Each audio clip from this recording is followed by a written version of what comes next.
The works of Shakespeare comprise the greatest record we have of subconscious ideas. It's a mistake to think of Shakespeare as literature. If it's not literature, what is it?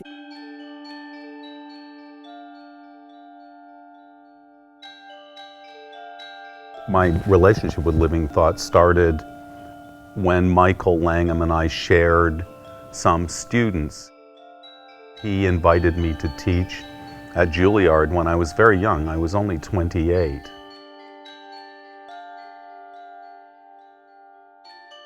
One of my students was Val Kilmer, who went on to some fame as an actor, and he was actually playing the lead in the project that we were doing.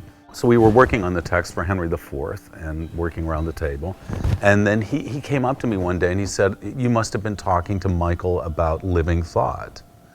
And I said, "Well, in fact, no, I haven't been talking to him about Living Thought." And he said, "Well, the way you approach the text is somewhat similar." And of course, the first thing I did then is I picked up the phone and called Michael and said, "I want you to tell me all about Living Thought."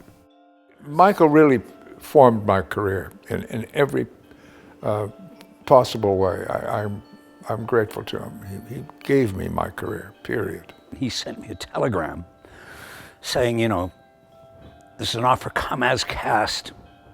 And I went, where did this come from? I mean, He really was rough with me in the beginning, and quite rightly so, because I was a terrible old pissant.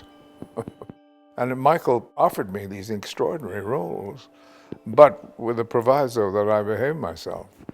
So he taught me discipline as well as technique, and I'm entirely grateful to him, because I realize that when I'm playing parts like Henry V and Hamlet, you don't have any time for rebellious behavior. It's 24 hours a day.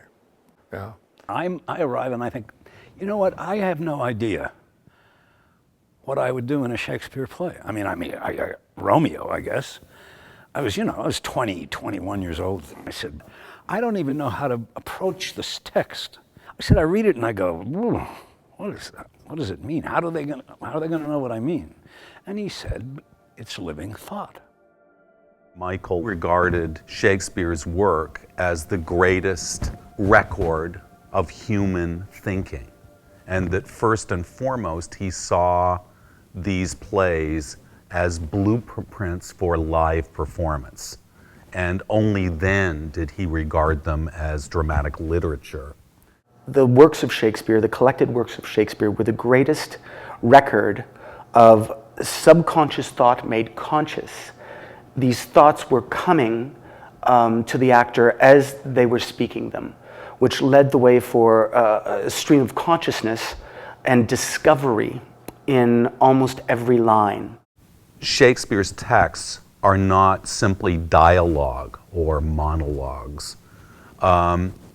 They are human beings thinking and going on a journey of discovery. And I find that word discovery inadequate, so I tend to use the word revelation. You can see it when you're working with an actor. You can see when you give them the direction of discovery, the direction of allowing themselves to go with the thought and flow with the thought and think on the word. There's something that immediately becomes extremely exciting. And you can watch the actor on stage in the moment, coming towards a realization. And ultimately, if one is successful, there's no separation between the thought, the word, and the emotion. It's an extremely playable action for them, and something that, when they get to the stage, pays dividends throughout the entire run, because they realize that every day they have to discover. And so there can be variances according to the way that the actor's feeling. You will not mess with the music of it, of course, or the beats and the iambic, but what you bring to it will be fresh. When looking at a piece of Shakespearean text, there is a kind of an architecture to it. There are clues within the text, much like in a score of music. There are musical markings and dynamic markings: go faster, go slower, go louder, go softer. One learns to dissect this text, and through the punctuation, through alliteration, through the different methods of rhetoric that Shakespeare utilizes, we are able to then put a shape and at least a sort of a guideline as to where the text will take us. The idea of the function of verse, I think, is important to understand before you can begin to grasp what living thought does for it. Verse regularizes the beat in a line of speech. Let's take Macbeth's speech when he talks of his desire to murder Banquo. And he says, if it were done when 'tis done, then 'twere well it were done quickly. If the assassination could tremble of the consequences and catch with his surcease success. If it were done when 'tis done, if it were done when 'tis done, then 'twere well it were done quickly. All single syllables. If it were done when 'tis done, then 'twere well it were done quickly. There is a percussiveness to the language. It's not a long lyrical thing. So that gives you an indication of his emotional state. You know, his heart is racing. Am I going to do it? Am I going to do it? Am I going to do it? If it were done when 'tis done, then 'twere well it were done quickly. If the assassination could tremble at the consequence and catch with his surcease success. So he gives you and then he gives you an alliteration, surcease success. He gives you these two long S words so that he gets to breathe at the end of it. And the theory is that if you regularize the beat, that is, you hit the stress beats in some regular fashion, that the actors can speak the verse more quickly, and the audience can hear the verse better. And in essence, once you've learned it, once you've committed it, in an ideal situation, you want the text to play you rather than you play the text. You kind of become a vessel for the text to flow through you. What you bring to it will be fresh every time, and every time you say the words and approach them, because it's constantly a challenge to make those discoveries, to get underneath the words and allow that stream of consciousness to express itself. Stanley Silverman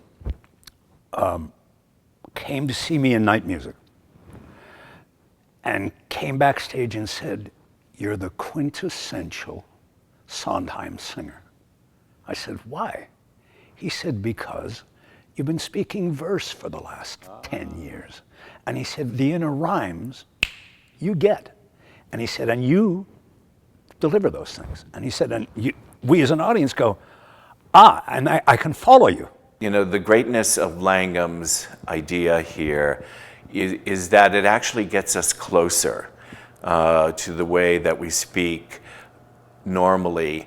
And the great practitioners of living thought make it so effortless that it does not seem like a technique.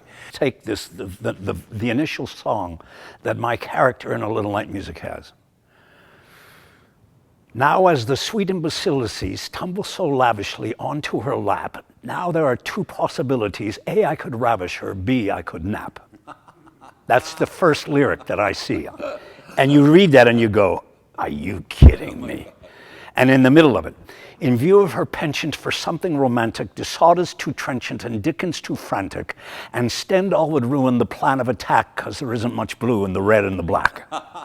I tried to make the classics when it was called for, the huge passages. I tried to be as grand and as full as I could and serve them with all their, you know, the majesty of the language.